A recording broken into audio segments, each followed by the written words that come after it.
Venga, vamos a seguir con el vídeo donde lo dejé, el último, que era sobre la exploración de Norteamérica, de los actuales Estados Unidos, por parte de los españoles. Como veis, este vídeo va a ser de contenido cultural, histórico, y por tanto, a los que eso os dé igual, podéis pasar a cualquier otra chorrada que podáis ver en YouTube después de tracaros unos cuantos anuncios, porque no queréis suscribiros a nomadatv.es, donde tienes contenidos ininterrumpidos en Full HD, porque lo que estoy grabando ahora todo va en 4K y sin un puñetero anuncio. Pero bueno, yo ahí lo dejo. Y además que, bueno, está bien escuchar estas charlas históricas, culturales, pero yo creo que es mucho mejor ver los documentales sobre el terreno. Es mucho más interesante, divertido, ver la moto, ver los paisajes. Pero bueno, ya que estamos aquí en el coche, vamos a hacer un pequeño charla blog sobre historia de la exploración española en Norteamérica, porque la dejé hablando de la Florida, porque la Florida es la península de la Florida, fue el primer territorio de Norteamérica con el que los españoles tomaron contacto viniendo desde las islas de Cuba y la Española. Entonces hubo una serie de expediciones ya a lo largo del todo el siglo XVI, 1513, que es cuando se descubre, hasta 1565, que es cuando se funda la ciudad de San Agustín por Pedro Menéndez de Avilés, que es la ciudad más antigua de Estados Unidos, y ahí lo tienen a gloria. Y yo, en el documental que hice de la All Spanish Trail, el viejo camino español, partía desde San Agustín y lo terminaba en San Diego, aunque luego subí hasta San Francisco, pero terminaba en San Diego porque fue el primer punto avistado en la Alta California por Juan Rodríguez Cabrillo, alrededor del 1540. Que había zarpado desde la Nueva España, es decir, desde el actual México, explorando la Baja California y San Diego, que es la ciudad que hace frontera con México. Es decir, está San Diego y está Tijuana.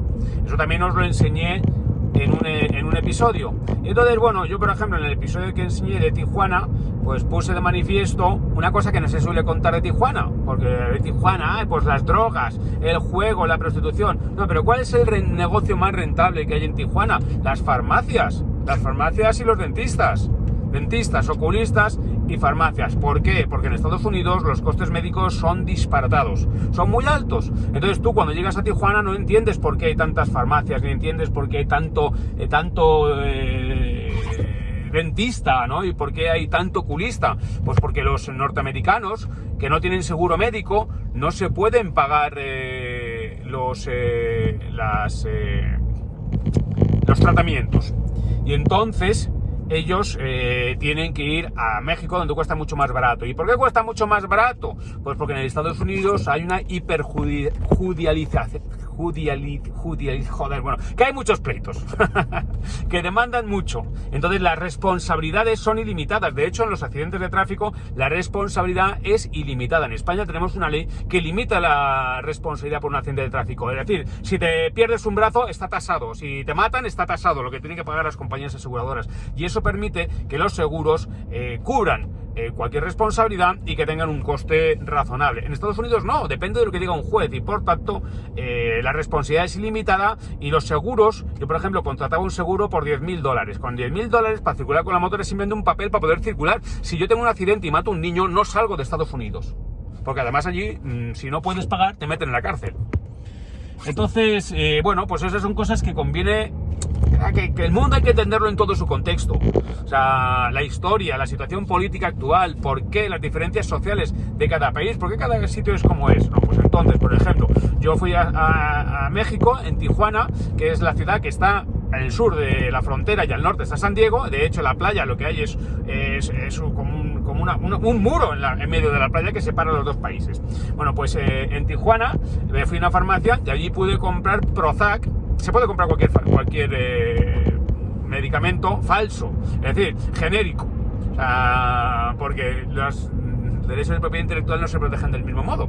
Entonces, bueno, a mí eso me pareció interesante. Pues bien, quien primero avistó la bahía de San Diego fue Juan Rodríguez Cabrillo, que cuando vas a San Diego te encuentras que el punto más bonito desde el cual se ve la bahía, ahí hay un monumento que es el monumento a Rodríguez Cabrillo, y los portugueses ya rápidamente se lo habían adjudicado, pero bueno, lo que hay documentación escrita reconocida por el propio Cabrillo que había nacido cerca de Sevilla.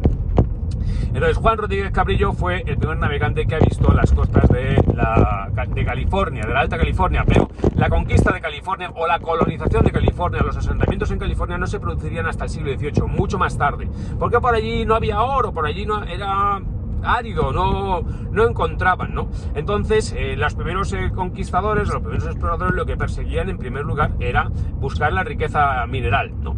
Porque en la primera parte del descubrimiento y colonización, digamos que era un poco caótico. Es decir, llegaba allí cada uno e intentaba conquistar su propio imperio, y eso es lo que consiguió tanto Pizarro como Hernán Cortés. De hecho, a Hernán Cortés, el rey, le mandó a Pánfilo de Narváez para detenerle, pero claro, porque no estaba autorizado para hacer esa conquista, porque claro, el rey rápidamente intervino para que no se pudiera conquistar a lo loco, ¿no? De forma por mis huevos, ¿no? Sino que estuviera todo bajo control. Y esa fue una de las grandes, porque digamos, la presencia de España en América, que en mi opinión es uno de los hechos más trascendentales que ha habido en la historia, y es una gran, en fin, es una gesta sin precedentes, que no más de 35.000 tíos que llegaron ahí desde la península consiguieran conquistar todo aquel territorio. Pues hubo tremendas luces y tremendas sombras también, como en todos los fenómenos humanos, pero lo que se producía es, como ocurre ahora mismo, pues el incumplimiento de la ley. Leyes había, las leyes de Indias, que son el precedente de los derechos humanos. Las leyes de Burgos son el precedente de los derechos humanos que luego se han adjudicado a las revoluciones políticas del siglo XVIII, tanto en Estados Unidos como en Francia, basadas en los ideales de la Ilustración. Mentira. Los precedentes de los derechos fundamentales son las leyes de Burgos, promulgados en España, tras un intenso debate donde se discutía si el nativo tenía naturaleza humana, si merecía ser merecedor tenía que reconocérsele derechos, los derechos de la libertad y la propiedad, y se le reconocieron. Se teorizó sobre eso y por tanto se reconocieron. Lo que pasa es que, claro, los abusos se cometen por parte de individuos particulares. Entonces, ¿qué ocurre? La lucha era permanente por parte del gobierno, es decir, por parte del monarca, que mandaba funcionarios a América para controlar a los encomenderos, no para imponer la ley, pero acá en un territorio muy vasto, pues había algunos que se saltaban la ley y cometían abusos. Eso ha pasado siempre en todas las épocas históricas. Pero entonces, la exploración de Norteamérica, que es a lo que iba, ya os he hablado, vamos a seguir un recorrido de este a oeste para que entendáis un poco la situación. La península de Florida, ¿no? Eso se llega por barco, pero después nos encontramos que ahí está el territorio de la Luisiana y después está Texas. Y la costa de Texas es lo que se conoce como el Golfo de México. El Golfo de México, que suena en principio muy bonito, y nos imaginaríamos playas tropicales, pues no, aquello es todo puro manglar, ¿no? Y entonces, y actualmente sigue siendo puro manglar, no hay playas, no hay resorts, no se podía navegar hasta allí. Entonces, la costa las sucesivas exploraciones españolas no entraron por mar hacia Texas, sino que tuvieron que entrar por el desierto, desde la Nueva España hacia el norte. ¿Y sabéis cómo se produjo la primera exploración española desde el territorio de la Nueva España al actual México hacia el norte, cruzando el desierto? Porque hubo un tío que consiguió hacer el camino andando desde Florida hasta la Nueva España, y ese es un personaje absolutamente fabuloso. Yo os recomiendo que busquéis un libro que se llama Naufragios, que es Álvar Núñez Cabeza de Vaca, y tiene que ver con todo lo que os he estado contando ahora mismo. Álvar Núñez Cabeza de Vaca formaba parte de una expedición que trató de colonizar la Florida, que era la de Pánfilo de Narváez. A Pánfilo de Narváez se le nombró allá por 1539 adelantado de la Florida. O sea, el adelantado es el que tiene derecho a quedarse con todo aquello, ¿no? Para el rey. Pero bueno, nombrarte adelantado en aquellos tiempos era como si a mí me nombran adelantado de la luna. Es decir, yo tengo que irme hasta la luna y hacerme valer. Es decir, no es que te entreguen un territorio y te lo puedas quedar, no, tienes que conquistarlo.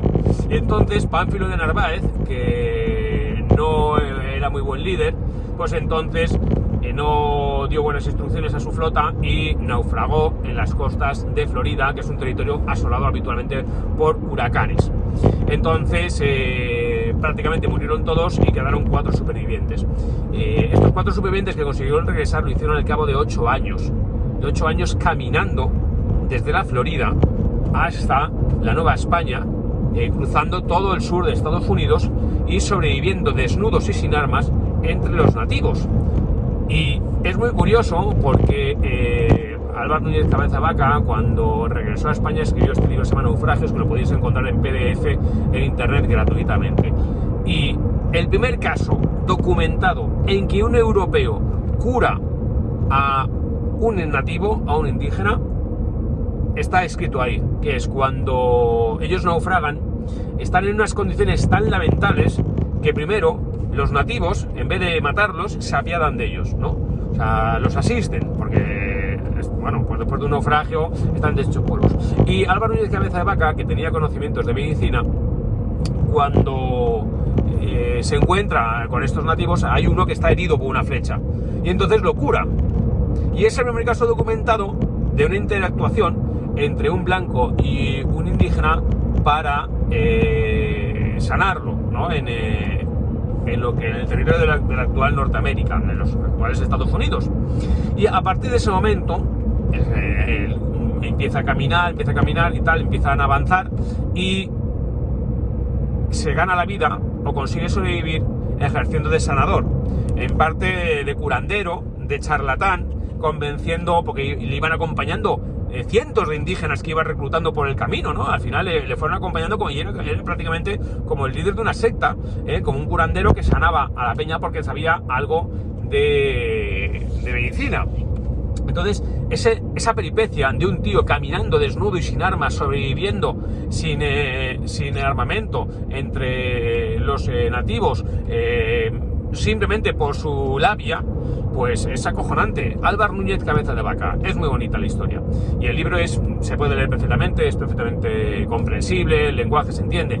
Bueno, Álvar Núñez Cabeza de Vaca se hizo un gran defensor de los nativos, porque claro, a él lo habían asistido. Y entonces la corona lo envió como adelantado de Paraguay para que controlara a los encomenderos que había allí. Y entonces él tuvo enormes problemas con aquella gente que ya se había instalado aquí y que ya estaba abusando de los indígenas para su propio beneficio, porque él iba a llevar, digamos, la ley, la autoridad, la racionalidad, el respeto a la norma. Y entonces en la expedición de Álvar Núñez Cabeza de Vaca se descubren las cataratas Iguazú, que están en la triple frontera entre Paraguay, Argentina y Brasil, y que ya os enseñé. Y entonces, pues yo recuerdo precisamente en algún momento de cuando yo hice el viaje para hacer la primera temporada de Diario de un Nómada, que escribí en Facebook, no, porque Álvaro Núñez Cabeza de Vaca y tal, ¿no? Y entonces un iletrado me dijo, porque un asesino genocida, y claro, yo pensé, pero tú, ¿de qué cojones hablas? Ignorante. Pero aquí lo más grave, no es que tú tengas una opinión sobre los sucesos históricos, sino es que desconozcas los sucesos históricos. ¿Tú qué cojones vas a saber quién fue Álvaro Núñez Cabeza de Vaca y llamarle asesino o genocida cuando fue precisamente lo contrario? Un gran defensor. Es como si me dices que Fray Bartolomé de las Casas era un genocida. Hombre, ¿qué me estás contando? No tienes ni puta idea. Entonces eso es un poco lo que a mí siempre me ha molestado, ¿no? Que yo para eso doy esos datos, para eso escribo mis libros, lo tenéis en Nómada en Sudamérica, toda esta historia maravillosa, y lo tenéis en las series que hago. Entonces los documentales los hago para algo, te los ves, son muy entretenidos, rum, la moto, yo me meto en los charcos, cruzo los desiertos, tal, pero te doy estos datos y te doy esta opinión, porque a mí me parece que lo más importante es conocer nuestro propio pasado. Es importante, y por eso yo, por ejemplo, cuando ahora tiran las estatuas, yo digo, pero a mí me dicen, es que están tirando las estatuas, pero te están tirando las estatuas de Fray Junípero Serra. Pero tú sabías quién era Fray Junípero Serra, te acabas de enterar, o sea, de que ¿por qué te indignas? Pues si lo más indignante es tu puta ignorancia, ¿sabes? O sea, que si tiran la estatua y sirve para que conozcas a Fray Junípero Serra, bienvenido, porque es solo una estatua, lo más importante es el conocimiento. Bueno, eso es lo que yo pienso. Entonces, como consecuencia de este regreso que hizo Álvaro Núñez Cabeza de Vaca al territorio de la Nueva España, después de haber pasado 8 años por allí sobreviviendo como podía, pues entonces es cuando en la Nueva España se toma conciencia de que se puede ir a explorar aquello que estaba más allá del desierto. Porque claro, los espaldas mojadas que van ahora de México a Estados Unidos se juegan la vida cruzando un desierto terrible. Pues imaginaros aquello en el siglo XVI, con la armadura y con el yelmo y sin conocer nada, sin Google Maps, sin GPS y sin hablar las lenguas y tal, ¿no? Pues eso es lo que hizo la expedición de Vázquez de Coronado, que era un salmantino que se fue a Norteamérica y bueno, de hecho, esa expedición descubrió el Gran Cañón del Colorado. Los primeros europeos que lo vieron y lo describieron fueron los miembros de la expedición de Vázquez de Coronado. En concreto, un suboficial llamado García de Cárdenas. Por supuesto, nadie sabe quién es, pero cuando tú vas al Gran Cañón del Colorado, allí te encuentras los landmarks, porque todo esto, lo bonito, es que en Estados Unidos se cuida. Entonces, tú cuando vas allí te encuentras siempre los landmarks, las placas históricas donde te explican esto. Y cuando tú vas al Gran Cañón del Colorado, en el mismo hotel, ya te encuentras el folleto donde se dice que los primeros europeos que lo vieron fueron los españoles. ¿Cuántos turistas van al Gran Cañón del Colorado? Millones, ¿no? ¿Aquí hacemos algo, reivindicamos algo? No, ni puta idea, porque al final es lo que se trata. Bueno, pues esto es lo que esta indiferencia, esto es a mí lo que me jode, y yo por eso siempre lucho contra ella contando estas cosas y invitándoos a que aprendáis más a través de mis libros y documentales, que por eso yo hago una cosa diferente, porque le doy un contenido cultural, porque confío en que la calidad el contenido cultural atrae, no a todo el mundo, evidentemente. Por eso te he dicho que este vídeo, si no te interesaba, pasaras de él, ¿no? Pero yo creo que igual que los documentales de Félix Rodríguez de la Fuente gustaban a mucha gente, al final el contenido de calidad, primero, vale pasta, merece ser pagado, y en segundo lugar, permanece para siempre, porque la historia permanece para siempre. En cambio, que me metan una salva y que me voy a matar, eso no va a ningún sitio. Por supuesto que si tengo que llegar a algún sitio y me estoy jugando, pues lo describo, pero no lo voy buscando es profeso. Lo que voy buscando es el sitio donde pasó algo, para contarte una historia que te haga conocer algún dato más. Porque yo pienso que estos documentales los acabarán viendo mis hijos, y lo que quiero es que sean siempre algo digno, honesto, decente, algo de lo que puedes estar orgulloso. Y yo creo que no solamente hacerlos forma parte de mi propio orgullo, sino también contemplarlos, verlos, disfrutarlos, aprender con ellos, forma parte de tu propio orgullo, puede formar parte de tu propio orgullo. Oye, yo veo los documentales de Miquel Silvestre porque este tío enseña. Dirán lo que sea, pero este tío me enseña cosas que yo antes no conocía. Así que nada, ya sabéis, si tenéis interés, entráis en miquelsilvestre.com y por ahí podéis ir a los libros, que los mando dedicados, o podéis ir a nomadatv.es a por los documentales. Y bueno, otro día seguiré con el resto de la exploración por Nuevo México, por Arizona y por California. Venga, chicos, hasta luego.